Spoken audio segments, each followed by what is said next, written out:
चाहिए, जब आप कनेक्ट कर पाओगे। बहुत से बच्चे यहाँ पे यूपी बोर्ड से आए होंगे, तो वो सब हिंदी में पढ़कर आए हैं। अब जिनकी सीबीएसई बोर्ड रही है, मैं उनकी बात नहीं कर रहा हूँ, लेकिन जो यूपी बोर्ड से आए उन्होंने करंट को मैं बात करूँ तो उन्होंने करंट को धारा पढ़ा होगा, तो उन लोगों को बहुत दिक्कत होने वाली है इन सब्जेक्टों को समझने में। इसलिए मैं यहाँ पे सारे डेडिकेटेड छोटे-छोटे कॉन्सेप्ट लेकर आया हूँ, जो आपको हेल्प करेंगे समझने में सब्जेक्ट को। देखो, तो ऐसे करके मैं ये कह सकता हूँ कि एक ऐसा लूप जिसके अंदर बहुत सारे लूप हैं, तो ये सारे के सारे ही लूप है, ठीक है? तो लूप का मतलब ये हुआ कोई भी ऐसा क्लोज पाथ जिसके अंदर करंट फ्लो हो सके और उसके अंदर भी अगर कोई क्लोज पाथ है तो फ़र्क नहीं पड़ता। लेकिन इसके सबसे छोटे एलिमेंट को थोड़ा ध्यान देना यहाँ पे, इसका कोई भी एक छोटा एलिमेंट जिसके अंदर कोई दूसरा लूप नहीं है, उसको हम या तो लूप कहते हैं, कह लो या मैश कह लो, ठीक है? वायर में कोई एलिमेंट नहीं है, इसमें कोई एलिमेंट नहीं है, ये इसलिए नोड नहीं है। अगर नोड ये तब होता अगर यहाँ पे भी एक एलिमेंट होता, तो पॉइंट F भी एक नोड होता। सिमिलरली डी में भी अगर आप देखोगे, तो इधर से एक वायर आ रहा है और इसमें एक एलिमेंट है, जो कि कैपेसिटेंस है, और इधर से जोन सा आ रहा है, उसमें कोई एलिमेंट नहीं है, इसलिए इसको भी हम क्या कहेंगे? एक नोड नहीं कहेंगे, ठीक है? वेलकम बैक दोस्तों, आप सभी का एक बार फिर से स्वागत है हमारे subject channel that is mech AKTU space के अंदर। यहाँ पर मैं आज आप लोगों के लिए बिल्कुल न्यू सब्जेक्ट लेकर आ गया हूँ। न्यू सब्जेक्ट इसलिए क्योंकि इससे पहले ये वाला सब्जेक्ट मैंने इस चैनल के ऊपर कभी नहीं पढ़ा है। सब्जेक्ट का नाम है that is fundamental of electrical engineering. इसको ट्रिपल ई के नाम से भी जाना जाता है, इलेक्ट्रिकल इंजीनियरिंग या फिर बेसिक इलेक्ट्रिकल इंजीनियरिंग। तो इसके छोटे छोटे फॉर्मेट है, कभी कभार क्लासेस में अक्सर इस्तेमाल कर दिए जाते हैं, तो आप लोग कंफ्यूज मत होना। जो सिलेबस है हमारा वो पूरा का पूरा AKTU बेस्ड होने वाला है, यानी AKTU के फर्स्ट सेमेस्टर में अगर आप इसे पढ़ रहे हो तो डेट इज BEE 101, और अगर सेकेंड सेमेस्टर में पढ़ रहे हो तो BEE 201। अब देखो, इतने डिटेल तरीके से आपको जो ये सब्जेक्ट, इसको पढ़ने के लिए आपको सबसे पहली चीज जो फोकस करके रखनी है वो है डिटेलिंग। अगर डिटेल में आप इस सब्जेक्ट को नहीं पढ़ोगे, खाली गो थ्रू कर रहे हो, तो बहुत दिक्कत होगी। इसलिए मैंने इस यूनिट के यानी यूनिट नंबर 1 के फर्दर पार्ट्स में डिवाइड कर दिया यूनिट को, और हर पार्ट डेडिकेटेड बहुत ही ज़्यादा कॉन्सेप्चुअल होने वाला है। तो देन शुरू करते हैं। सबसे पहले बात कर लेते हैं इसके यूनिट 1 के सिलेबस की, ठीक है? तो आप लोग कंफ्यूज मत होना, यूनिट नंबर 1 का सिलेबस है ये। आपको यहाँ पढ़ना क्या है? देखो, यूनिट नंबर 1 जो है ना, बहुत छोटी यूनिट है, फिर या फिर मैं यूँ कहूँ कि आप इसकी अगर 1 से लेके 5 तक जितनी भी यूनिट है, अगर आप सारी काउंट करोगे, तो सबसे छोटी यूनिट यूनिट नंबर 1 ही है। और यूनिट नंबर 1 का बेसिकली जो मेन कॉन्सेप्ट, कोर कॉन्सेप्ट है, वो सिर्फ नोडल एनालिसिस और मैश एनालिसिस 2 के ऊपर ही है। बाद बाकी सब छोटे-छोटे टॉपिक है, ठीक है? अब देखो, इसके अंदर आपको सर्किट क्या होती है, सर्किट के क्या कौन से एलिमेंट होते हैं, बेसिक स्ट्रक्चर, बेसिक से भी बेसिक, बिल्कुल जब इलेक्ट्रिकल का आपको कुछ भी कॉन्सेप्ट नहीं है, तब ये चैप्टर बस खाली आपको पढ़ना है। मतलब यहाँ से पढ़ते हुए चलोगे तो आपको आगे कहीं दिक्कत नहीं होगी। ये बिल्कुल कोर का भी कोर यूनिट हो जाती है आपकी, मतलब बहुत ज़्यादा सुपर इंपॉर्टेंट यूनिट, ठीक है? तो देखो, इसके अंदर आप यूनिलेटरल, बाइलेटरल, एक्टिव, पैसिव, इन तरीके के एलिमेंट्स को देखोगे। आपकी करंट क्या होती है, वोल्टेज क्या होती है, इसको समझोगे। एंड देन फिर आती है आपके पास किरचॉफ के नियम, ठीक है? किरचॉफ का लॉ, और किरचॉफ के लॉ के ऊपर ही मैश एनालिसिस और नोडल एनालिसिस। नोडल मैं कह रहा हूँ, वैसे नोडल है, नोडल एनालिसिस, ठीक है? लेकिन हम लोग इसको नोडल कहेंगे, ठीक है? ताकि सुनने में थोड़ा फनी लगे, और साथ ही साथ में उसके क्वेश्चन टिपिकल होते हैं, आपको उतना बोर फील ना होते हुए हम इजिली गो थ्रू करेंगे, ठीक है? अब देखो, सबसे पहली चीज जो आपको यूनिट शुरू करने से पहले समझनी है, वो क्या समझनी है? देखो, ध्यान देना, नेटवर्क टर्मिनोलॉजी, ठीक है? नेटवर्क टर्मिनोलॉजी मतलब कि एक बेसिक इलेक्ट्रिकल, ठीक है, बेसिक इलेक्ट्रिकल का कोई कोर्स है, कोई सब्जेक्ट है, उसको समझने के लिए सबसे पहले आपको समझना पड़ेगा नेटवर्क टर्मिनोलॉजी, कि बेसिकली चीजों के नाम क्या क्या होते हैं। जैसे कि आप अपने घर में हो तो आपका एक डेडिकेटेड नाम है, आप जिस जगह पर हो उसका डेडिकेटेड नाम है, तो आपको समझ में आना चाहिए कि क्वेश्चन कहना क्या चाहता है, एंड देन साथ ही साथ में आपसे वो करवाना क्या चाहता है। तो ये दोनों चीज समझने के लिए आपको नाम पता होने चाहिए, जब भी आप कनेक्ट कर पाओगे। अब बहुत से बच्चे यहाँ पे यूपी बोर्ड से आए होंगे, तो वो सब हिंदी में पढ़ कर आए हैं। अब जिनकी सीबीएसई बोर्ड रही है, मैं उनकी बात नहीं कर रहा हूँ, लेकिन जो यूपी बोर्ड से हैं उन्होंने करंट को मैं बात करूँ तो उन्होंने करंट को धारा पढ़ा होगा, तो उन लोगों को बहुत दिक्कत होने वाली है इन सब्जेक्टों को समझने में। इसलिए मैं यहाँ पे सारे डेडिकेटेड छोटे-छोटे कॉन्सेप्ट लेकर आया हूँ, जो आपको हेल्प करेंगे समझने में सब्जेक्ट को। देखो, सबसे पहले बात करते हैं हम सर्किट की, कि व्हाट इज सर्किट? सर्किट क्या होता है? तो सर्किट बेसिकली एक पूरा का पूरा पाथ होता है जो कंप्लीट होता है, जैसे कि एक बंद, ठीक है? बंद, सर्किट हमेशा बंद होगा। पाथ होता है जिसके अंदर हम करंट फ्लो कराते हैं, जिसके अंदर डायोड लगे होते हैं, रजिस्टर लगे हुए होते हैं, इंडक्टेंस लगे हुए होते हैं। तो basically different different kind of elements, इसके बारे में हम आगे पढ़ेंगे, आप कंफ्यूज मत होना। लेकिन एक पूरा कंप्लीट सर्किट, पूरा कंप्लीट पाथ एक पूरा कंप्लीट पाथ जिसके अंदर हम करंट फ्लो करा सके उसको हम सर्किट कहते हैं। अब एक क्लोज पाथ क्या होता है? क्लोज पाथ का मतलब यहाँ पर ये है कि वो जो सर्किट है वो पूरी की पूरी बंद होनी चाहिए। देखो, path with no break, break मतलब टूटना, कुछ टूटा नहीं है करंट फ्लो कराने के लिए। यानी हमें करंट फ्लो कराना है तो जो लूप बनाना है, हमें जो क्लोज पाथ बनाना है, वो पाथ पूरा का पूरा क्लोज होना चाहिए, ठीक है? एग्जाम्पल के तौर पे अगर आप इस डायग्राम को भी देखोगे तो ये एक तरीके से ये पूरा का पूरा क्लोज लूप है, तो बेसिकली ये हो जाता है क्लोज लूप, ठीक है? अब लूप क्या आता है? Next is going to be loop. वैसे ही पेपर में नहीं पूछे जाते, कंफ्यूज मत होना, पेपर में नहीं पूछे जाएंगे, लेकिन पूरे इलेक्ट्रिकल में घूम फिर के यही वर्ड आपके बार बार यूज आया करेंगे, लूप। कि लूप क्या होता है? ठीक है, लूप ऐसा कोई सा भी क्लोज पाथ जिसके अंदर सर्किट, मतलब सर्किट के अंदर कोई सा भी क्लोज पाथ, ठीक है, उसे लूप कहते हैं। एग्जाम्पल के लिए मैं आपको बहुत ही सिंपल तरीके से समझाता हूँ। ऐसा मान लो ये एक लूप है जो जहां से शुरू होगा वहीं पे आके खत्म हो जाएगा। लूप का मतलब यही होता है, ये भी आपने अब तक पढ़ा होगा, लूप जहां से शुरू होता है वहीं पर आके खत्म हो जाता है, ठीक है? तो डेट इज लूप। लेकिन लूप की एक एक और यहाँ पे क्या होती है, एक और फीचर होती है, फीचर कह लो या इसके अंदर कैरेक्टरिस्टिक होती है कि लूप के अंदर लूप पॉसिबल है। मान लो एक लूप ये हो गया और इसके अंदर एक लूप ये हो गया, ठीक है? जहां से शुरू हो रहा है वहीं पे ये भी आके खत्म हो रहा है, ठीक है? तो दैट इज एक और लूप, ठीक है? एक लूप के अंदर दूसरा लूप, ठीक है? तो ऐसे करके मैं ये कह सकता हूं कि एक ऐसा लूप जिसके अंदर बहुत सारे लूप हैं, तो ये सारे के सारे ही लूप है, ठीक है? तो लूप का मतलब ये हुआ कोई भी ऐसा क्लोज पाथ जिसके अंदर करंट फ्लो हो सके, और उसके अंदर भी अगर कोई क्लोज पाथ है तो फर्क नहीं पड़ता। लेकिन इसके सबसे छोटे एलिमेंट को थोड़ा ध्यान देना यहाँ पे, इसका कोई भी एक छोटा एलिमेंट जिसके अंदर कोई दूसरा लूप नहीं है उसको हम या तो लूप कहते हैं कह लो, या मैश कह लो, ठीक है? उसको कहते हैं मैश। अब मैश के नाम से क्वेश्चन आता है तो ध्यान देना कि हम लूप बहुत रेयर केस में कहेंगे, लेकिन मैश कहेंगे। मैश किसे मतलब आप उसके अंदर कोई लूप नहीं है, ठीक है? अब कैसा मैं समझाता हूँ, दो एग्जांपल लेते हैं। पहला लेते हैं ये जिसके अंदर एक छोटा लूप और है, और एक ये लेते हैं जिसके अंदर कोई लूप नहीं है, ठीक है? जिसके अंदर कोई लूप नहीं है। तो इसके ऊपर वाले को तो हम क्या कहेंगे? ऊपर वाला तो डेडिकेटेड नाम हो गया लूप, कि इसके अंदर एक लूप दिख रहा है तो मतलब ये लूप है।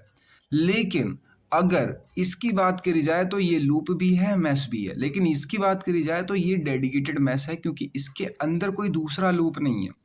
डायग्राम की वजह समझोगे तो देखो, बगल में मैंने एक डायग्राम भी बना रखा है साइड की तरफ। देखो डायग्राम में अगर आप देखोगे तो एक डिब्बा तो ये बन जा रहा है, एक लूप, ठीक है? एक डिब्बा ये बन जा रहा है, दो लूप, ठीक है? दो लूप हो गए यहाँ पे। और अगर आप देखोगे तो पूरा पूरा भी एक डिब्बा बन जाएगा, तो डेट इज ये पूरा का पूरा ए। तो तीन डिब्बे बन गए। यहाँ से कुछ इस तरीके का लूप बन रहा है, यहाँ पे एक लूप और इसके अंदर एक लूप और इसके अंदर एक लूप, ठीक है? तो तीन लूप हो गए। अगर इसकी बात करूंगा तो इसको मैश कहेंगे, इसकी बात करूंगा तो इसको मैश कहेंगे, और पूरे की बात करूंगा तो पूरे को लूप कहेंगे, ठीक है? आई होप कि अब तो सारे क्लियर हो गए होंगे लूप और मैश के बीच में डिफरेंस, ठीक है? तो ये लिख भी रखा है मैंने अच्छे अच्छे शब्दों में कि जो लूप मैश होता है, लूप है नो इनर लूप्स, ठीक है? मैश के अंदर जो लूप होता है उसके अंदर कोई दूसरा लूप नहीं होता, तो उसको मैश कहते हैं। और जो लूप होता है वो कोई भी क्लोज पाथ हो सकता है, यानी सर्किट का। यानी अगर आप चाहो इस पार्ट को और इस पार्ट को, तो अगर इसके अंदर ये दूसरा छोटा लूप है तो बेसिकली बड़े वाले को तो हम लूप बुलाएंगे, छोटे वाले को पूरे इलेक्ट्रिकल में मैश बुलाएंगे। जिसके अंदर कोई दूसरा लूप नहीं है तो उसको लूप बुलाते हैं, लेकिन मैश भी बुलाते हैं। तो हम क्या बुलाएंगे? उसको मैश बुलाएंगे, क्योंकि मैश एनालिसिस एक पर्टिकुलर टॉपिक आएगा अपने पास। Next is going to be node, ठीक है? अब नोड क्या होता है? नोड समझने के लिए फिर आपको एक एग्जाम्पल समझना पड़ेगा। मान लो कोई दो वायर आ रहे हैं, ठीक है? वायर आ रहे हैं और यहाँ पर आके मिल रहे हैं, ये इनका क्या हो जाता है? मीटिंग पॉइंट, ठीक है? तो जहां पर दो वायर आके मिल रहे हैं उसको नोड कहते हैं। लेकिन हमेशा ध्यान रखना, वायर के साथ कोई एलिमेंट जरूर अटैच होना चाहिए, ठीक है? तभी उसको नोड कहेंगे। अगर कोई एलिमेंट अटैच नहीं है, जैसे एग्जांपल के तौर पे मान लो इस वायर में ये रेजिस्टेंस जुड़ा हुआ है, ठीक है? इसको हिंदी में प्रतिरोध कहते हैं। तो जो यूपी बोर्ड के बच्चे हैं वो रिलेट कर पाएंगे व्हाट इज प्रतिरोध। तो ये इस वायर में, इस तार में जुड़ा हुआ है, ठीक है? तो इसको कह रहा हूं मैं एक एलिमेंट, ठीक है? जैसे इसमें जो है, इसमें एक कैपेसिटर जुड़ा हुआ है, तो ये कैपेसिटर का सिंबल होता है। तो वैसे ही कोई ना कोई एक एलिमेंट जुड़ा हुआ होना चाहिए, और इन दोनों के वायर जहां पे जाके मिल रहे हैं, ठीक है? जैसे मान लो यहाँ पर आके मिल रहे हैं, तो डैट इज नोड। उनके अंदर एक एलिमेंट जुड़ा हुआ होना चाहिए और 2 वायर होने चाहिए, ठीक है। 2 से ज़्यादा कितने भी हो सकते हैं लेकिन मिनिमम 2, ठीक है। और जंक्शन का क्या डेफिनेशन होता है? जंक्शन जब हम 3 लेते हैं, कम से कम 3 से, मान लो 3 वायर आके एक जगह पे मिल रहे हैं तो डैट इज जंक्शन। लेकिन इसमें भी सेम स्टेटमेंट है। सेम स्टेटमेंट क्या है कि तीनों वायर में एक एक एलिमेंट होने चाहिए मिनिमम। एक से ज्यादा एलिमेंट हो सकते हैं लेकिन कम से कम एक एलिमेंट होना चाहिए, और 3 तार एक जगह पर जाके मिलने चाहिए, ठीक है। तो 3 तार जहां पे एक जगह पर जाके मिलते हैं तो डेट इज जंक्शन, जहां पे 3 तार, और अगर 2 तार कहीं पे जाके मिलते हैं तो डेट इज नोड। अब आपके दिमाग में क्वेश्चन आ सकता है, आना भी चाहिए, अगर नहीं आ रहा है तो मैं ही आप लोगों को बता देता हूँ। अब देखो यहाँ पे एक थोड़ा सा डाउट निकलता है। डाउट ये है कि मान लो 2 वायर का हमने कह दिया नोड है जहाँ पे 2 वायर मीट हो रहे हैं, 3 वायर जहाँ पे मीट हो रहे हैं उसको कह दिया हमने जंक्शन है। लेकिन सपोज करो 4 वायर कहीं पे मीट हो रहे होंगे, मतलब 4 चीजें बन रही होगी, तो 4 चीजों में नोड तो वह है ही, क्योंकि नोड का स्टेटमेंट ये है, देखो 2 और 2 से ज्यादा, ठीक है, यहाँ लिख भी रखा है मैंने, व्हेन 2 और मोर, 2 और 2 से ज्यादा, यानी 4 में वो नोड है, नोड के साथ में जंक्शन और है। जंक्शन की डेफिनेशन भी यही है कि 3 और 3 से ज्यादा, 3 और 3 से ज्यादा जंक्शन। लेकिन यहाँ पे अगर आप थोड़ा और ध्यान दोगे तो आपको पता चलेगा कि जितने भी जंक्शन होते हैं वो सारे के सारे नोड होते हैं, लेकिन जितने भी नोड होते हैं वो जंक्शन नहीं होते हैं। जरूरी नहीं है कि वो जंक्शन होगा, क्योंकि नोड तो 2 पे भी बन जाते हैं, ठीक है, नोड 2 पे बनते हैं, जंक्शन 3 पे बनते हैं। तो जंक्शन 3 है यानी सारे नोड है, लेकिन नोड 2 होते हैं तो जरूरी नहीं है कि वो जंक्शन भी होगा, ठीक है। तो डेट्स इट, यही मैं समझाना चाह रहा था। किताबों के अंदर दोनों नाम यूज करा था, आप कंफ्यूज मत होना। ब्रांच का मतलब ये होता है कि कोई भी एक तार जिसके 2 टर्मिनल के बीच में कोई एक कंपोनेंट या एलिमेंट जुड़ा हुआ हो, जैसे मैंने ये बताया था, ये रेजिस्टेंस जुड़ा हुआ है, तार ए से लेके तार बी के बीच में एक रेजिस्टेंस जुड़ा हुआ। जरूरी नहीं है एक एलिमेंट हो, एक से ज्यादा हो सकते हैं। मान लो आगे मैंने कैपेसिटेंस और जोड़ दिया, ठीक है, तो डेट्स इट, ये भी हमारा क्या हो जाता है, एक पर्टिकुलर ब्रांच हो जाता है। तो आई होप कि ये 5-6 कैरेक्टरिस्टिक जितने मैंने लिख रखे हैं यहाँ पे आपको समझ में आ गए होंगे। अब देखो सिंपल डायग्राम अगर आपको समझना है इसका, तो सिंपल डायग्राम मैंने बना रखा है, एक डीसी सर्किट का डायग्राम, और पूरे इलेक्ट्रिकल के अंदर आपको ऐसे ही डायग्राम देखने को मिलेंगे। तो देन नेक्स्ट पे चलते हैं। अब देखो यहाँ पे कुछ कॉन्सेप्ट आइडियाज हैं। कॉन्सेप्ट आइडिया मतलब छोटे मोटे कैरेक्टरिस्टिक्स पैरामीटर्स जो मैंने आप लोगों के लिए लिख कर रख रखे हैं, ठीक है। ये आपको समझना है। यहाँ पर हम थोड़ा सा ना एक तरीके से छोटा सा क्विज लेते हैं। क्विज मतलब एक टेस्ट सीरीज जिसके अंदर आपको देख के बताना है कि आपको कितना समझ में आया, ठीक है। एक मैं सॉल्व करता हूँ, देन सेकंड वाले से आपको भी समझ में आने लगेगा कि मैं कर क्या रहा हूँ। अब थोड़ा ध्यान देके यहाँ पर देखो, ये पॉइंट नंबर ए है, ये बी है, ये सी है, ये डी है, ये ई है, एंड देन लास्ट में ये एफ है, ठीक है। इसको ई अच्छे से लिख लेते हैं, तो डेट इज ई। तो आपको सारे पॉइंट दिख रहे हैं, और इन पॉइंटों के बीच में जो एलिमेंट दिख रहे हैं आपको ध्यान देना, ये है एलिमेंट, ये है, ये है, ये है और ये है। तो एलिमेंटों पे फोकस रखना, ठीक है, क्योंकि एलिमेंट्स मेन रोल खेलते हैं। अब सबसे पहले बात करी जाए कि यहाँ पर आपको क्लोज लूप कितने दिख रहे हैं, ठीक है। क्लोज पाथ देखो, क्लोज पाथ यानी क्लोज लूप, क्लोज पाथ मतलब बंद जगह जहां पर करंट फ्लो कर सकती है। ए से शुरू होगी, बी तक जाएगी, बी से सी तक जाएगी, मतलब ई तक जाएगी, एंड देन ई से वापस सी तक आएगी, सी से वापस ए आएगी। ध्यान रखना, क्लोज पाथ मतलब जहां से शुरू हो रहा है घूम फिर के वहीं तक आना चाहिए सामान, ठीक है। आप उसको नहीं छोड़ सकते। अब जैसे यहाँ पे बहुत से बच्चे कंफ्यूज हो जाते हैं और वो क्या करते हैं कि वो अपनी जो ट्रेन चलानी शुरू करते हैं करंट की, वो ए से लेके जाएंगे बी तक, बी से ई तक, ई से सी तक, एंड देन सी से ए जोड़ना भूल जाते हैं। ऐसे अब सी से ए जोड़ना आप कैसे भूलोगे, वैसे सी नहीं है, ये एफ है, ठीक है, ध्यान रखना, एफ से ए।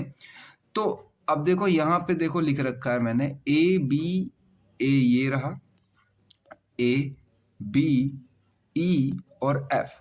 अब एफ देखो यहाँ पे एक स्टेटमेंट ये निकल जाती है ना, ए बी ई एफ। अब बहुत से बच्चे इतना ही लिख के छोड़ देते हैं कि ये तो एक लूप बन गया, मतलब एक क्लोज पाथ बन गया, बट बेसिकली ये क्लोज पाथ नहीं है, क्योंकि स्टेटमेंट ये कहती है जहां से शुरू करोगे वहीं पे खत्म करोगे, तो लास्ट में ए और लिखना पड़ेगा आपको।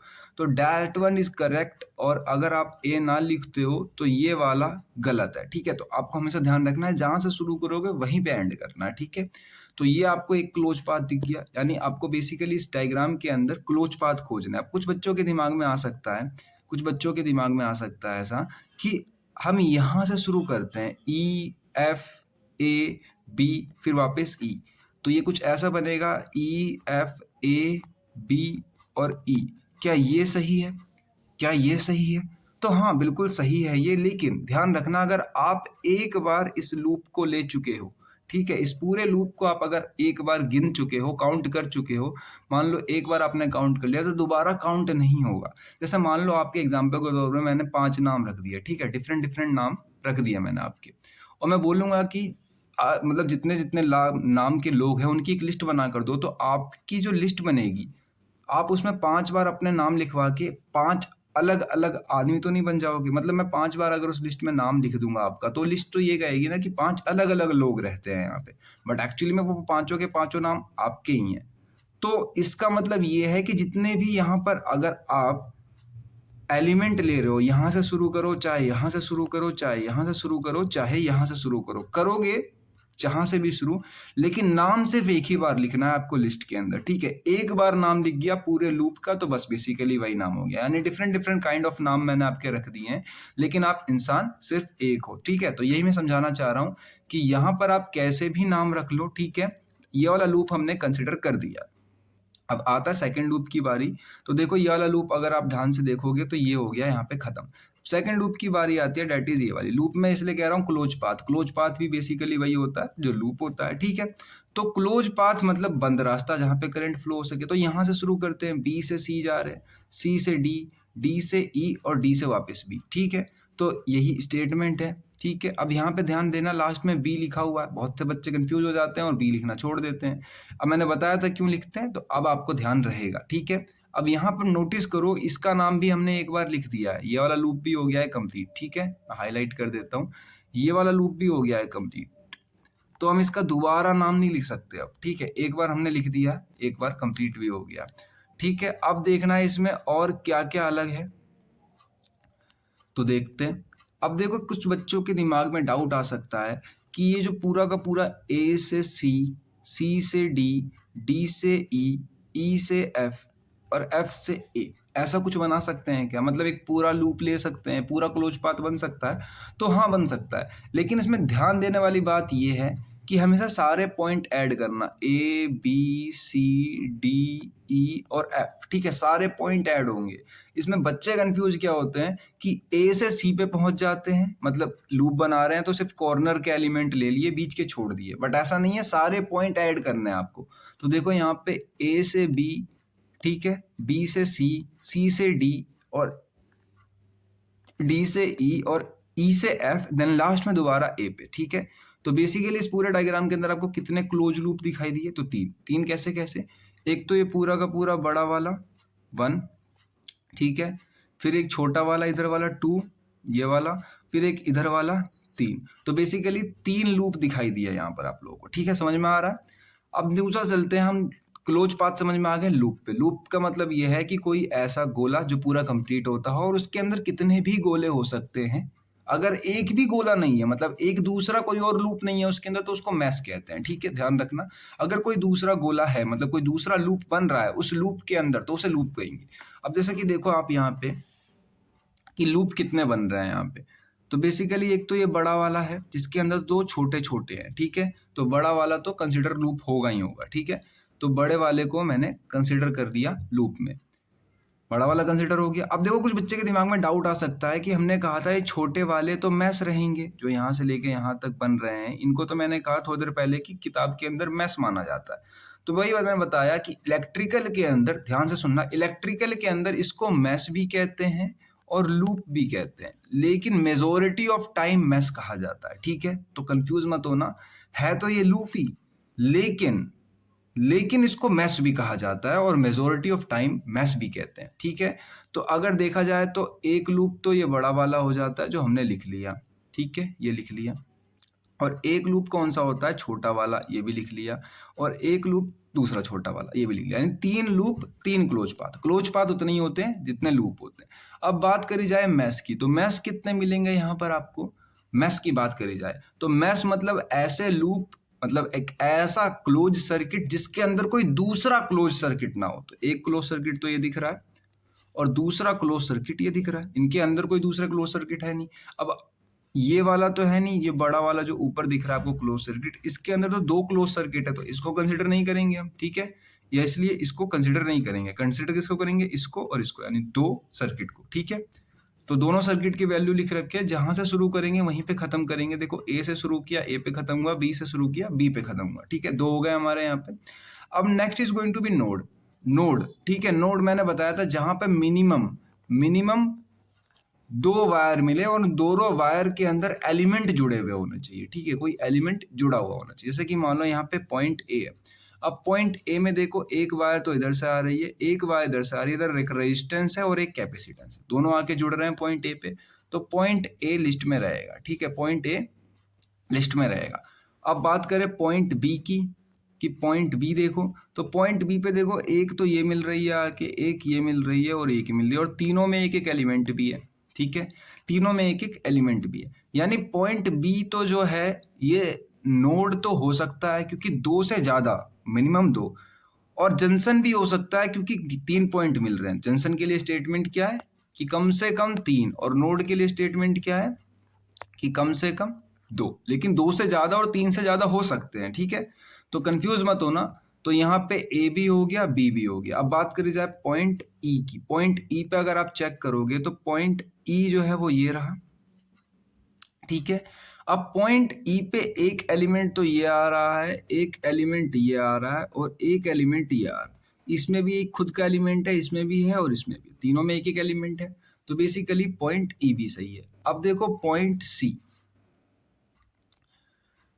पॉइंट नंबर सी, सी में देखो यहां से एक एलिमेंट आया जुड़ गया और यहां से एक वायर आया उसमें एक एलिमेंट था जुड़ गया, पॉइंट सी। अब कुछ बच्चों के दिमाग में आएगा कि पॉइंट नंबर जो है हम यहाँ पे एफ और डी इनको नोड कह सकते हैं, तो आपको दिमाग लगाना है। फॉर्मूला देखो सिंपल सा है कि नोड मिनिमम 2 वायर के अटैचमेंट पे बनता है, लेकिन स्टेटमेंट ये है कि दोनों वायर में मिनिमम एक एक एलिमेंट होना चाहिए, ठीक है।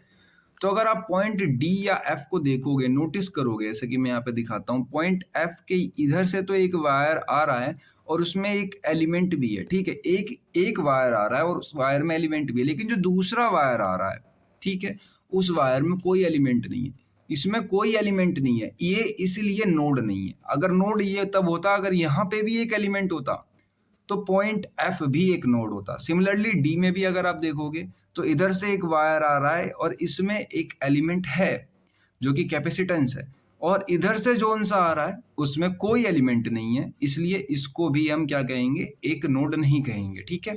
अब next is going to be junction. Junction तो आपको पता है मिनिमम 3 से ज्यादा हो सकते हैं, तो देखो पॉइंट बी पे 3 मिल रहे हैं और तीनों में एक एक एलिमेंट है, इसमें भी स्टेटमेंट सेम है कि एलिमेंट तो होना ही चाहिए, एलिमेंट अगर नहीं होगा तो उसको कंसिडर नहीं करेंगे, ठीक है। और दूसरा आ जाएगा पॉइंट ई, क्योंकि देखो इधर आ रहा है एक, ठीक है, और दूसरा एक ये आ रहा है और एक ये आ रहा है। अब इसमें बहुत से बच्चे जो हैं वो सोच रहे होंगे कि पॉइंट ई कैसे हो गया, पॉइंट ई जंक्शन कैसे हो गया, जबकि पॉइंट ई पे जो है, पॉइंट ई पर एक तरफ से तो एफ मिल रहा है और एक तरफ से डी मिल रहा है, और अभी आपने कहा कि जिस चीज में एलिमेंट नहीं है उसको हम कंसिडर नहीं करते। तो आपके दिमाग में डाउट अगर ऐसा आ रहा है तो बहुत बढ़िया, क्योंकि आप मन लगा के पढ़ रहे हो। मैं इस डाउट का क्लियर एक्सप्लेनेशन देता हूँ यहाँ पे, क्योंकि ये सच में जेन्युइनली डाउट है अगर कोई मन लगा के पढ़ रहा है तो। अब देखो यहाँ पे ए से ई में अटैचमेंट अगर आप देखोगे तो क्या एक समान का मिल रहा है, एलिमेंट का मिल रहा है, एक एलिमेंट का मिल रहा है ना एक।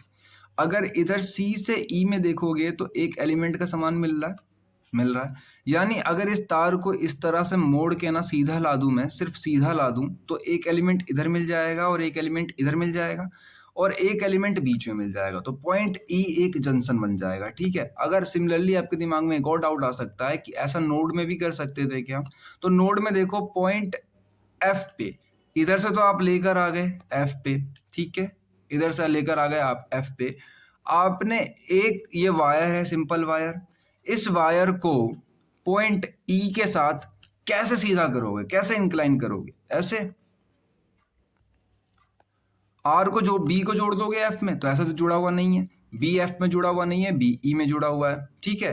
तो आप कोई ऐसे तार को ऐसा कर सकते हो, लेकिन कोई ऐसे मुड़े हुए तार को थोड़ी ना सीधा कर सकते हो, क्योंकि इसमें 2 पॉइंट आ रहे, एक पॉइंट के साथ आप छेड़छाड़ कर सकते हो, जैसे यहाँ पर मान लो सिर्फ एक पॉइंट है, तो एक पॉइंट के साथ आप छेड़छाड़ कर सकते हो, लेकिन दो पॉइंट के साथ नहीं कर सकते, ठीक है। तो पॉइंट ई के अंदर, वैसे आप जब टेक्निकली लग रहा होगा आपको ये, जब आप थोड़ा सा आगे पढ़ोगे तो आपको समझ में आने लगेगा कि किन तारों के साथ हम कर सकते हैं और किन तारों के साथ नहीं कर सकते। अभी कॉम्प्लिकेटेड सा लग सकता है, देखो ए से लेके ई तक की वैल्यू बिल्कुल परफेक्ट बैठ रही है और एक एलिमेंट भी आ रहा है, ठीक है। सिमिलरली सी से लेके ई तक की वैल्यू बिल्कुल परफेक्ट बैठ रही है और बी में तो खुद एक एलिमेंट है, तो बेसिकली इसके जंक्शन एक बी है और एक ई है। आई होप कि डाउट क्लियर हो गया होंगे। अगर कुछ बचे कुछ डाउट है तो चिंता मत लो, एक डायग्राम और समझेंगे उसके अंदर सारा डाउट क्लियर हो जाएंगे। अब देखो यहाँ पे ब्रांच वो होते हैं, ब्रांच उन्हें कहते हैं जिनके बीच में कोई एक या एक से ज्यादा एलिमेंट होंगे। जैसे ए बी अगर आप देखोगे तो ए यहाँ बी यहाँ, इनके बीच में एक रजिस्टर है, ठीक है। तो ए बी है, बी सी है, डी ई है, ए एफ है, सी डी है, ए ई है, सी है।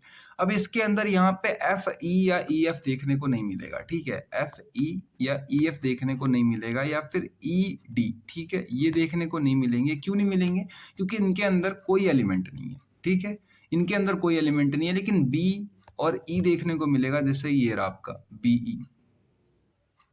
बी लिखा ही नहीं है, आप इसके अंदर लिख लेना एक एलिमेंट और बी ई। अब देखो यहाँ पर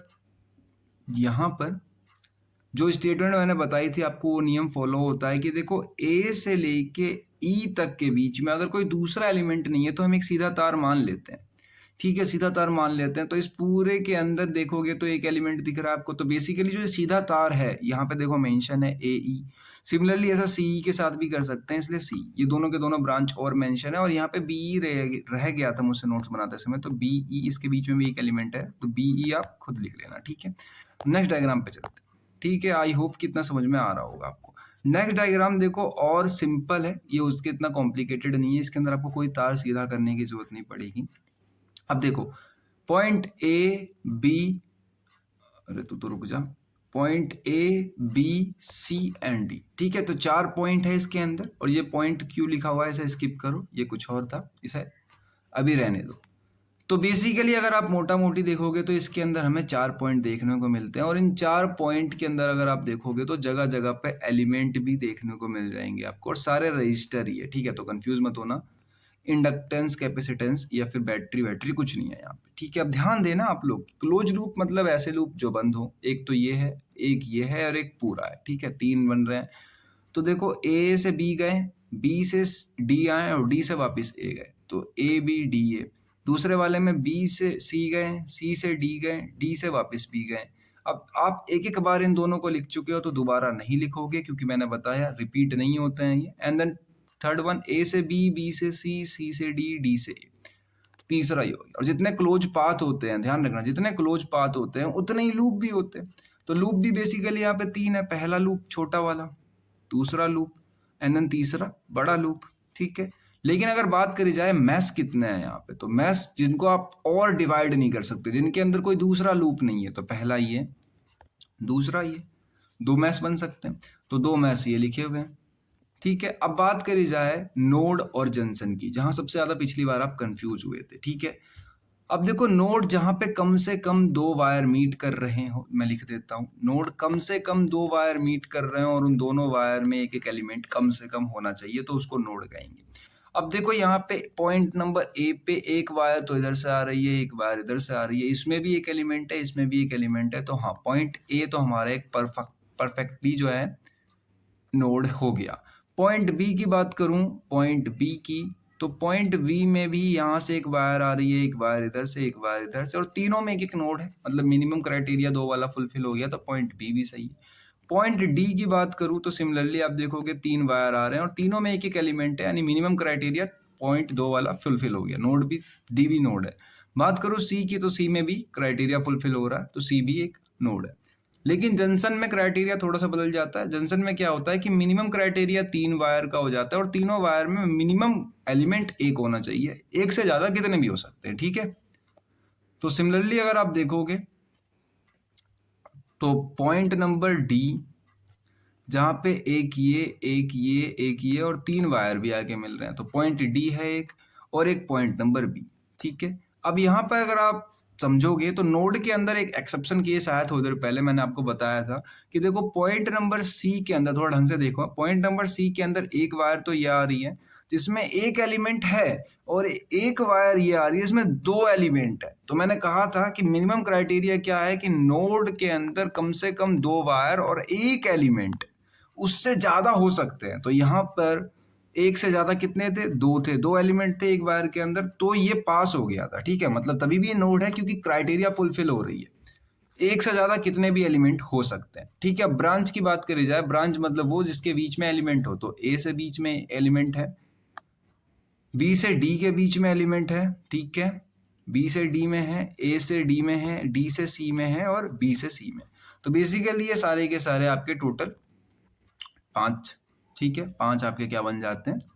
4 तो यही हो गए, बीच वाला एक हो गया, तो बेसिकली 5 5 आपके क्या बन जाते हैं? ब्रांच बन जाते हैं। आई होप कितना समझ में आ गया होगा। अब नेक्स्ट टॉपिक पे चलते हैं। नेक्स्ट है हमारा that is going to be EMF and potential difference में, मतलब पोटेंशियल डिफरेंस में डिफरेंस। ठीक है, बहुत इंपॉर्टेंट क्वेश्चन है, बार बार रिपीटेटिव पूछा भी जाता है और आपको समझने के लिए भी काम आएगा। ठीक है, तो देखो बेसिकली इलेक्ट्रोमोटिव फोर्स क्या होता है? इलेक्ट्रोमोटिव फोर्स बेसिकली एक ऐसी एनर्जी सप्लाई होती है, फोर्स होती है, मतलब एनर्जी सप्लाई हो रही होती है जो पर यूनिट चार्ज के हिसाब से हो रही होती है, और कर कौन रहा होता है? बैटरी, नहीं तो सेल। ठीक है, तो ये हो गई इलेक्ट्रोमोटिव फोर्स। अगर मैं बात करूं कि पोटेंशियल डिफरेंस क्या होता है, तो पोटेंशियल डिफरेंस कोई भी दो एलिमेंट, ठीक है, कोई भी दो पॉइंट पे अगर दो एलिमेंट लगे पड़े हैं तो उनके अंदर, दो से ज्यादा भी हो सकते हैं, उनके अंदर जो आपकी वोल्टेज ड्रॉप आ रही है, वोल्टेज ड्रॉप हो रही है, वोल्टेज डिफरेंस आ रही है, तो डेट इज पोटेंशियल डिफरेंस। ठीक है, तो बेसिकली आई होप कि आपको समझ में आ गया होगा। इसके अंदर जो एनर्जी यूज करी जा रही है और इसके अंदर सप्लाई करी जा रही है, पोटेंशियल डिफरेंस के अंदर यूज कर रहे हैं और इलेक्ट्रोमोटिव फोर्स के अंदर अब सप्लाई, सप्लाई कौन कर रही है? बैटरी या सेल, और कंज्यूम कौन कौन कर रहा है? तो रेजिस्टेंस लगा पड़ा है, कैपेसिटेंस लगा पड़ा है, जो भी कुछ लगा पड़ा है क्रॉस एनी सर्किट एलिमेंट, कोई भी सर्किट एलिमेंट जो कंज्यूम कर रहा है। ठीक है, अगर बात करी जाए कि आप इसको जो है मेजर कैसे करते हो, तो एक को हम ओपन सर्किट में मेजर करते हैं अलग से, और एक को हम क्लोज सर्किट में ही मेजर कर लेते हैं। ठीक है, एक को ई से रिप्रेजेंट करते हैं, एक को वी से रिप्रेजेंट करते हैं। अगर बात करी जाए तो एक के कारण करंट फ्लो होता है और एक के कारण वोल्टेज को ड्रॉप करा जाता है, वोल्टेज एब्जॉर्ब करी जाती है। ठीक है, ज्यादा बड़ा कोई ऐसा एलिमेंट है नहीं, आपको समझ में नहीं आ रहे होंगे, इजी है, बहुत इजी है। अगर वैल्यू रिलेशन बात करी जाए तो ई, देखो ई जो है ना वो हमेशा बड़ा होगा वोल्टेज से, क्योंकि ज्यादा बैटरी जाएगी जब, तो एब्जॉर्ब होगा, नहीं तो बराबर होगा। ठीक है, ध्यान रखना, या तो वैल्यू इक्वल होगी, नहीं तो हमेशा इलेक्ट्रोमैग्नेटिक फोर्स ज्यादा होगा वोल्टेज पोटेंशियल डिफरेंस से। या इसका उल्टा अगर आप लिखना चाहो तो वोल्टेज पोटेंशियल जो होती है आपकी पोटेंशियल डिफरेंस, वो हमेशा छोटी होगी ई से, यानी इलेक्ट्रोमोटिव फोर्स से, नहीं तो इक्वल होगी, बट ज्यादा बड़ी नहीं हो सकती, बड़ी नहीं हो सकती। ठीक है, तो आई होप कितना समझ में आ गया होगा। Next topic is going to be our that is Kirchhoff law. Kirchhoff's law आप इससे पहले 12th में पढ़ कर आए हो और अच्छे तरीके से पढ़ा होगा आपने। यहाँ पर उसकी थ्योरी लिखने को नहीं पूछी जाती है, यहाँ पर उसके ऊपर न्यूमेरिकल्स करने होते हैं, तो आपसे कोई यहाँ पे पूरा उसका थ्योरी नहीं लिखनी है बैठ के, तो ये आपकी एडवांटेज पॉइंट है। अब देखो किरचॉफ्स लॉ, किरचॉफ्स ने दो नियम दिए थे, केसीएल एंड केवीएल, मतलब एक करंट के ऊपर नियम था, दूसरा वोल्टेज के ऊपर नियम था। आई होप कि आपने दोनों नियम पढ़े होंगे, अगर याद नहीं है तो कोई बात नहीं, मैं आपको दोबारा से ढंग से बता दूंगा, चिंता मत लो। तो पहले बात करेंगे सबसे पहले केसीएल की, ठीक है, यानी कि किरचॉफ के करंट के नियम की। किरचॉफ ने धारा का कौन सा नियम दिया था?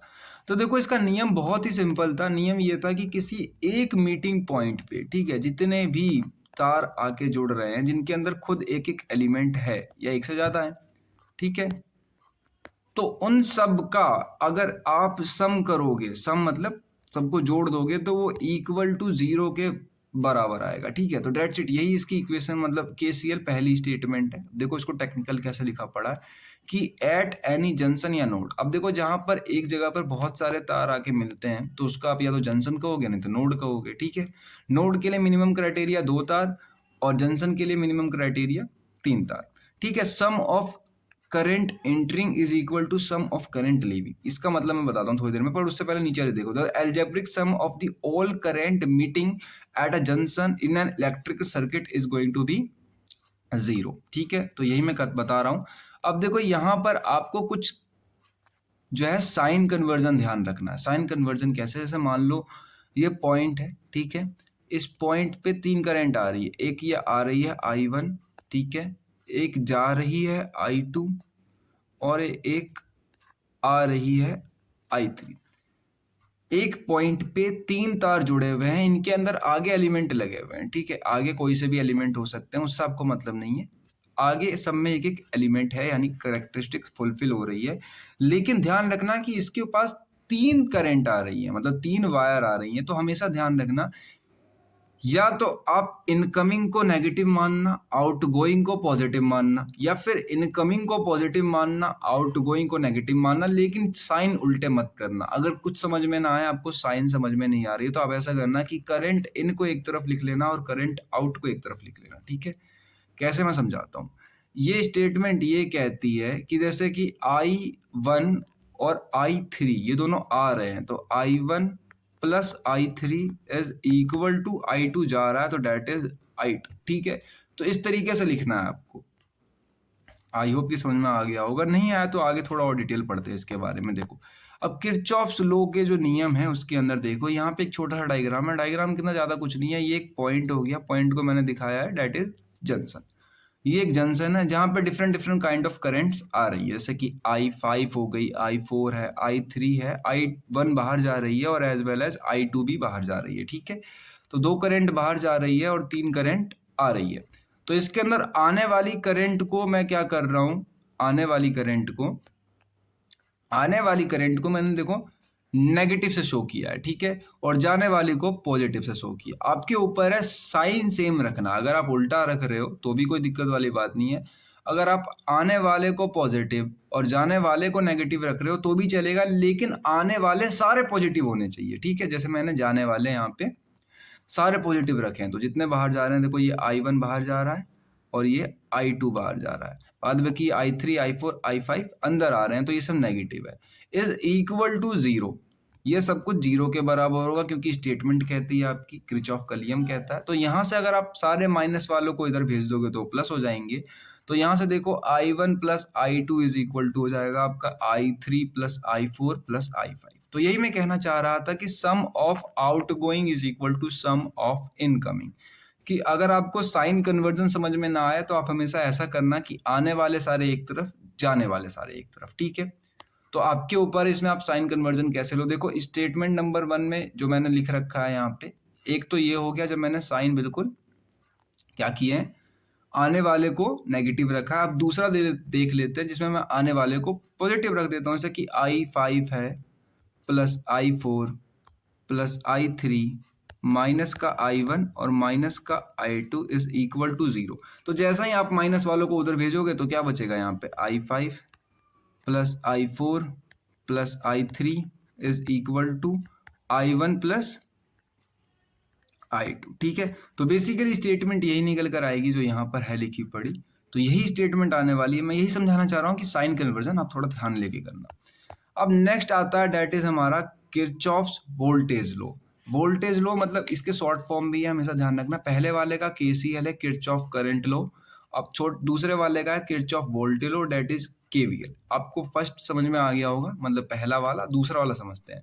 दूसरा वाला that is going to be आपका कि वोल्टेज लो है, तो इसमें algebraic sum of all voltage एक लूप के अंदर 0 के बराबर होगा, ठीक है। पहले वाले में क्या था कि एक खुली हुई सर्किट थी, एक ओपन सर्किट थी या क्लोज सर्किट थी, उससे मतलब नहीं है, लेकिन एक जंक्शन पे जितने भी करंट आ रहे हैं वो सब 0 के बराबर थे। लेकिन इस बार क्या है, इस बार स्टेटमेंट थोड़ी चेंज है।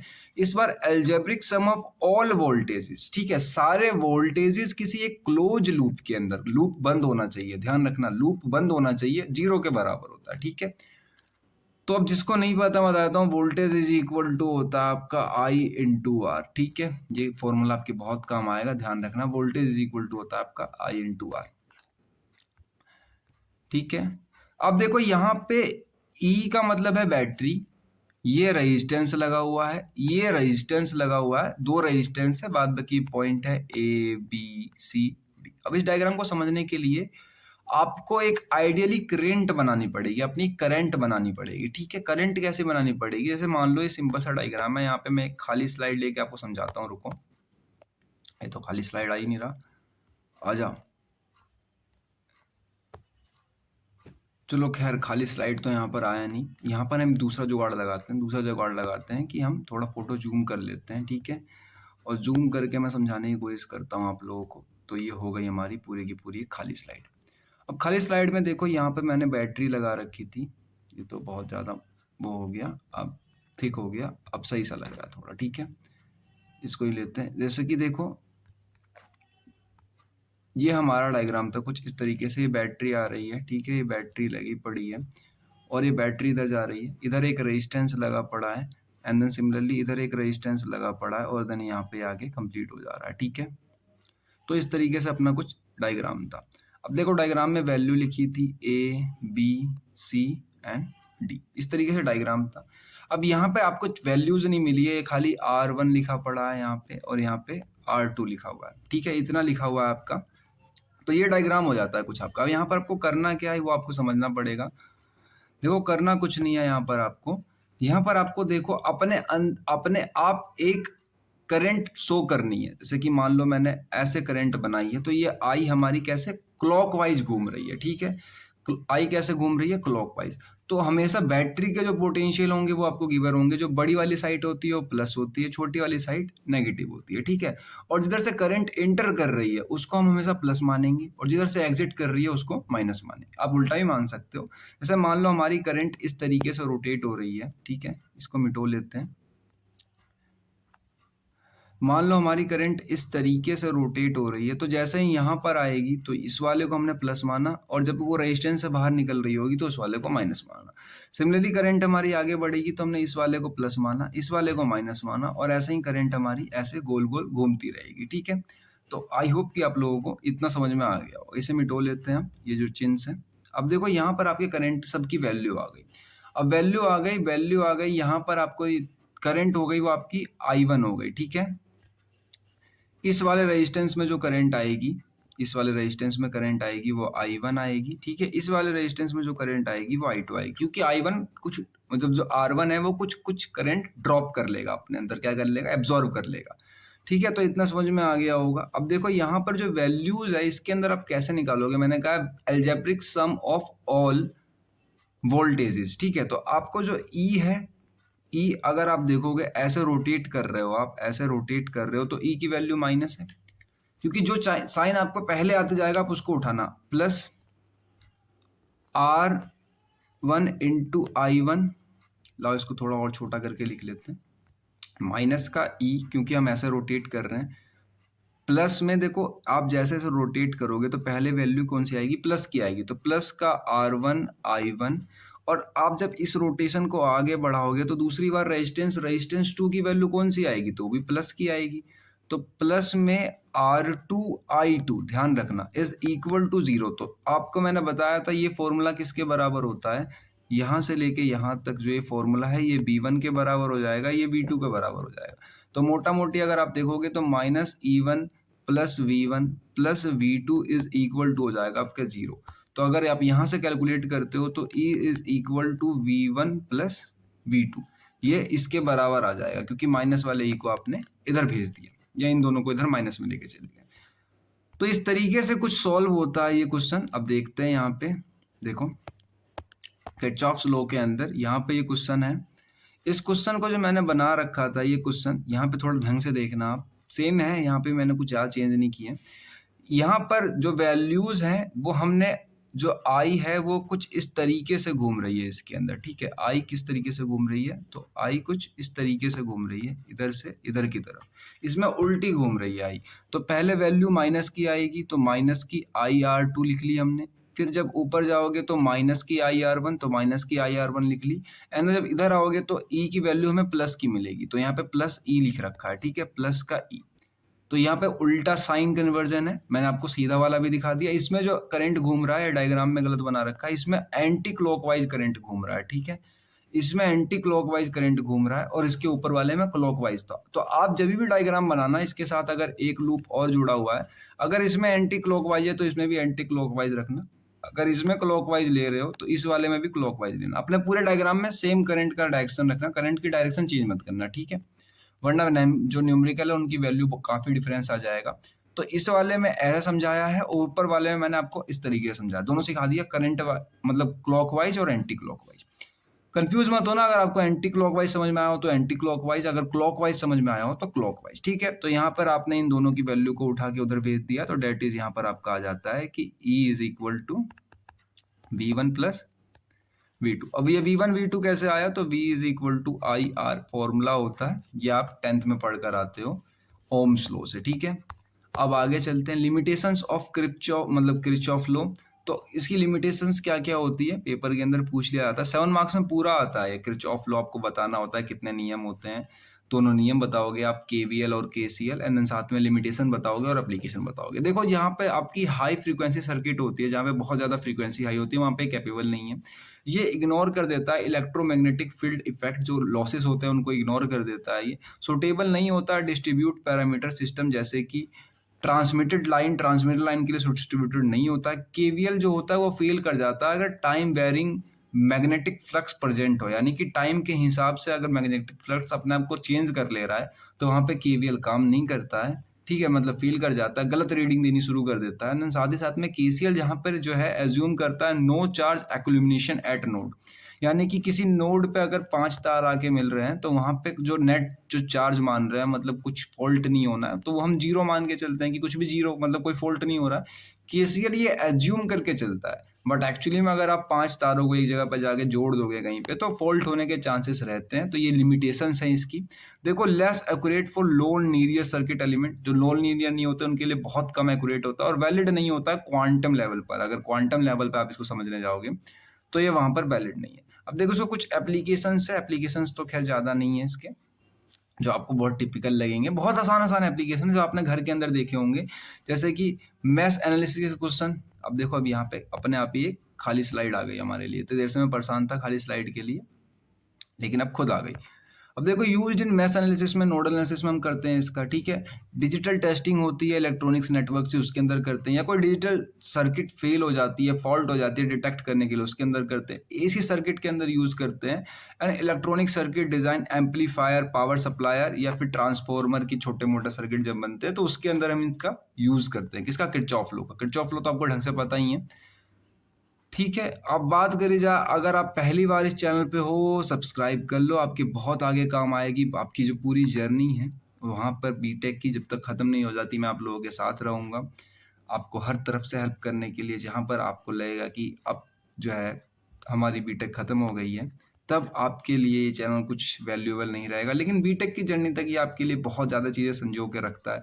वीडियो पसंद आई हो लाइक कर देना, बहुत ही डिटेल एक्सपीरियंस समझाने वाला हूँ आपको, बिल्कुल अच्छे तरीके से मैं एक अच्छा इंजीनियर बना के छोड़ूंगा, मतलब कहने का मतलब सारे कॉन्सेप्ट क्लियर कर दूंगा। कोई डाउट अभी भी हो, कमेंट बॉक्स आपके लिए ही है, जितने मर्जी उतने मैसेज पूछ सकते हो, और जिस टाइम मर्जी उस टाइम मैसेज पूछ सकते हो।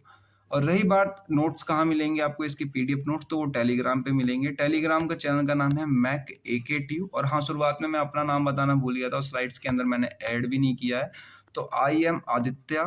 आगे आप जो बुलाना चाहो, वो आपके दिल से आए, दोस्त, बड़ा भाई, जो भी आपको सही लगे वो आप बुला सकते हो। तो थैंक्स फॉर वॉचिंग, मैं मिलता हूँ आप लोगों को नेक्स्ट वीडियो में।